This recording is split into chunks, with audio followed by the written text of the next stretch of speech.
6 மாடும் பாத்தீங்கன்னா கரூர் போதும் 6 மாடுமே நேத்து வந்து பார்ட்டி வந்து பேசிட்டு போயிட்டாங்க. Okay brother. இன்னைக்கு அமௌண்ட் போட்டு மாடு ஏத்த போறோம்னா 6மே ஹெவி சைஸான மாடு. இந்த மாடு பாத்தீங்கன்னா கண்ணு போட்டுருக்கு, கால கண்ணு போட்டுருக்கு. இன்னைக்கு கால தான் போட்டுச்சு. ஓகே. மீதி 5 மாடுமே சென மாடு தான். பாத்தீங்கன்னா ஆவரேஜா பாத்தீங்கன்னா எல்லாமே 20க்கு மேல 25 லிட்டர் வர மாதிரி தானே இருக்குது. இந்த மாடு கண்ணு மாடு ஒரு 22 23 லிட்டர் கறவை வரணும். நல்ல கருங்காம குணமானமான மாடு. வயசு கடமளப்பு. இந்த மாடு பாத்தீங்கன்னா ஜெர்சி மாடு. செனையாரு கண்ணு போதுன்னா ஒரு 2-3 நாள் கண்ணு போட்டுரும். இது வந்து ஒரு 18 லிட்டர் வரைக்கும் கறவை எதிர்பார்க்கலாம். தரமான குவாலிட்டியான மாடு. இந்த மாடு பார்த்தா இதுவும் ஜெர்சி மாடு 6 பல்லு வயசுனா.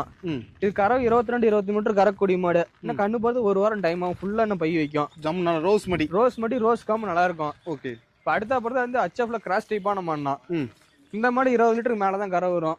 கண்ணு பார்த்தா ஒரு வாரம் டைம் இருக்கு. ஃபுல்லா என்ன பை வைக்கும். ஜம்முன் மடி வைக்கும். ஜம்முன் இருக்கணும். இந்த மாடு பாத்தீங்கன்னா HFம் ஜெர்சி மிக்ஸ் ஆன மாடு. ஃபுல்லா பை வைக்கும். இதுவும் பை வைக்கும். இது 22-23 கறந்த மாடு. Okay brother. இந்த மாடு பாத்தீங்கன்னா ஜெர்சி ஒரிஜினல் பிரீடு மண்ணா கிளி கொம்பு. ஃபுல்லா அது பையக்கு இது 25 லிட்டருக்கு மேல கறக்கூடிய மண்ணா. 6மே ஹெவி சைஸான மாடு தான் எடுத்திருக்காங்க. பண்ணைக்கு போதும் அது 6 மாடு பண்ணைக்கு போகுது. 6 மாடுமே பண்ணைக்கு போகுது. 6மே பண்ணைக்கு குவாலிட்டியான மண்ணா. 6மே ஒரு மாடு கண்ணு மாடு 5 மாடு சென மாடு. சென மாடு. ஆமாண்ணா. Okay okay brother. ஓகேண்ணா. ஓகே.